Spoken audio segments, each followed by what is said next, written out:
What's up, guys? This is a KitchenAid refrigerator, model number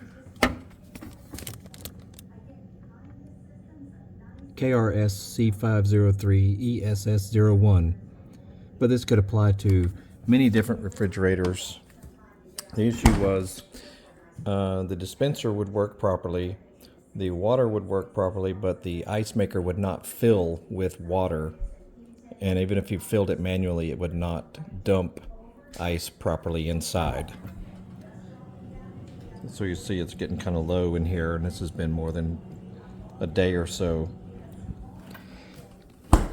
Something you need to check on is the wiring that goes under the door hinge. So you have to remove this plate. A couple of Phillips head screws. The plate goes all the way across the bottom. Just remove the Phillips head screws and just pull it off.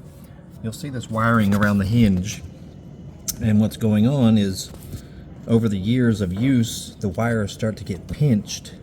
See, we've already repaired several of them already, but notice this green one here, it's starting to get pinched on that corner, and that means the wire itself could be broken inside the housing of the wire and preventing the ice maker from working properly. So you may want to investigate that, and you possibly will need to re-solder or reconnect all of the wiring that you see under the door hinge on the left side. And if yours is a little iffy, where it only works every so often, that's probably what's going on. So there's your tip for you. Before you start replacing components and whatnot relating to the ice maker, check this wiring area first. And if you're not qualified to do any reconnecting or soldering, make sure you get a qualified technician to handle all that for you.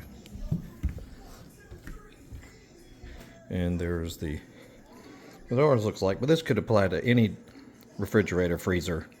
So check it out, and we got all kinds of videos on our channel that may help you. And if our video helped you out, make sure you click the thanks button underneath the video screen and send a donation. We really appreciate it. You'll have a great day.